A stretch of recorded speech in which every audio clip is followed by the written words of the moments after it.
ছেলেদের কাছে শ্বশুর বাড়ি মানে মধুর হাঁড়ি, আর মেয়েদের কাছে বাবার বাড়ি মানে মধুর হাঁড়ি।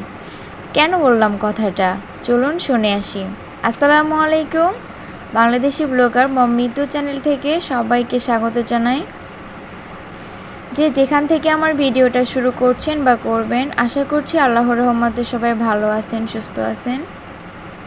আলহামদুলিল্লাহ, আমরাও সবাই ভালো আছি।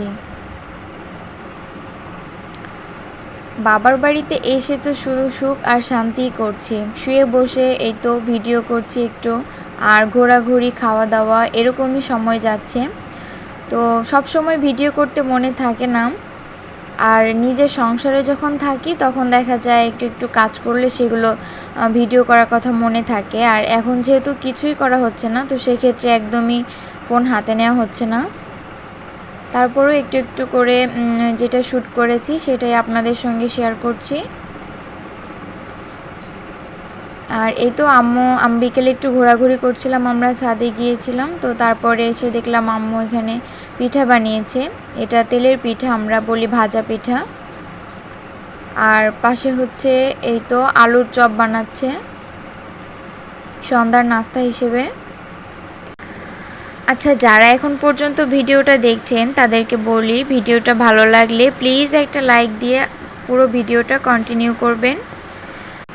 যে সকল আপু ও ভাইয়ারা সাবস্ক্রাইব না করে দেখছেন, দেখতে থাকেন। তবে যদি কখনো ভালো লেগে যায় তখন সাবস্ক্রাইব করে নেবেন, এছাড়া আর কিছু বলার নেই।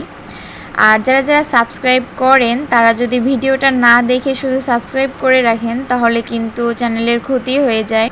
আচ্ছা, যাই হোক, এখন আমাদের আলুর চপ রেডি, আর একটু শসা কেটে নিয়েছি। তো এটাই সন্ধ্যার সময় খেয়ে নিলাম। আর রাত্রেবেলা হচ্ছে ভাইরাল যেই ট্রেন্ডিংয়ের হলুদ পানির ভিডিওটা ভাইরাল হয়েছে, তো সেটাই আমি একটু ট্রাই করছিলাম।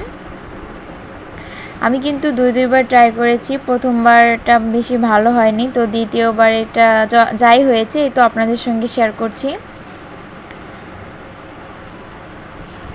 আপনাদের কাছে কেমন লাগলো আমার ভিডিওটা জানাবেন প্লিজ। রাতের খাবারের জন্য আম্মু ভুড়ি রান্না করছিল, আর ভুড়িতে একটু আলু বেশি হয়েছে।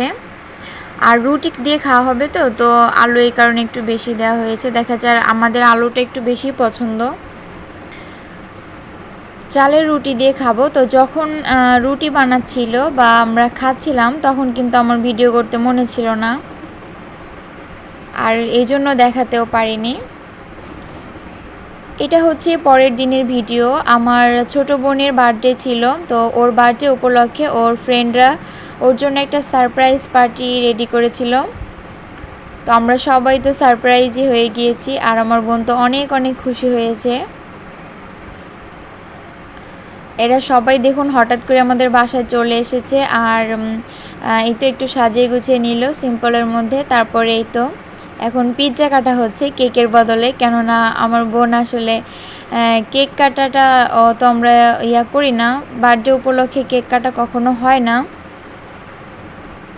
তো সেই ক্ষেত্রে আমরা এখানে ওরাই পিৎজা এনেছিল। আর আম্মু হচ্ছে তাড়াতাড়ি করে একটু বিরিয়ানি বসিয়ে দিল, যেহেতু ওরা এসেছে তো বিরিয়ানি রান্না করবে, আর হচ্ছে পায়েস রান্না করেছিল।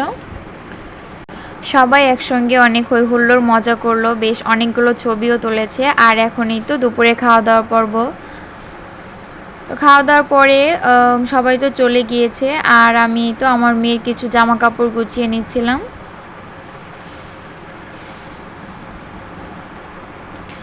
আপনারা কে কোথা থেকে আমার ভিডিওটা দেখেন প্লিজ কমেন্টে জানাবেন। আর আমি আজকে কিছু কমেন্ট পড়ব। আমার এত সুন্দর সুন্দর আপুরা এত সুন্দর কমেন্ট করে, আপনাদের কমেন্ট পেলে আমার খুবই ভালো লাগে। আচ্ছা, প্রথমেই আমার এক ছোট বোনের কমেন্ট পড়ে নিই। তো আমার ছোট বোনটা লিখেছে, আনায়াকে শাড়ি পরে খুবই সুন্দর লাগছে। তোমাকে অনেক ধন্যবাদ বোন। রত্না লাইফস্টাইল থেকে লিখেছে, রত্না আপু কেমন আছো আপু, অনেক দিন পর ভিডিওটা দেখলাম, খুব ভালো লাগলো। ভিডিওটা লাইক দিয়ে পুরো ভিডিওটা জুড়ে ছিলাম। অনেক অনেক ধন্যবাদ আপু আপনাকে, এভাবেই পাশে থাকবেন। তারপরে রূপালীর দিনরাত্রি এই আপুটা বলেছে যে বাবার বাড়ি বেড়ানো খুবই মজা। হ্যাঁ আপু, সত্যি আপনাকে অসংখ্য ধন্যবাদ, পাশে থাকবেন। ফারিস ফ্যামিলি ব্লগ থেকে আসসালামু আলাইকুম আপু। বাবার বাড়ি মানেই শান্তি, শাড়িটা অনেক সুন্দর হয়েছে, রুটি পিঠা ভেলপুরি, আল্লাহ হাফেজ।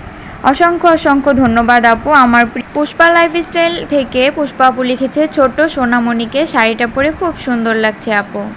জীবনের ডায়েরি থেকে লিখেছে, আসসালামু আলাইকুম প্রিয় বোন, বাসায় মেহমান আছে তাই দেরি হয়ে গেছে, মাশাল্লাহ খুব সুন্দর লাগছে। অনেক অনেক ধন্যবাদ আপু। আজকের ভিডিওটা এ পর্যন্ত। আল্লাহ হাফেজ, আসসালামু আলাইকুম।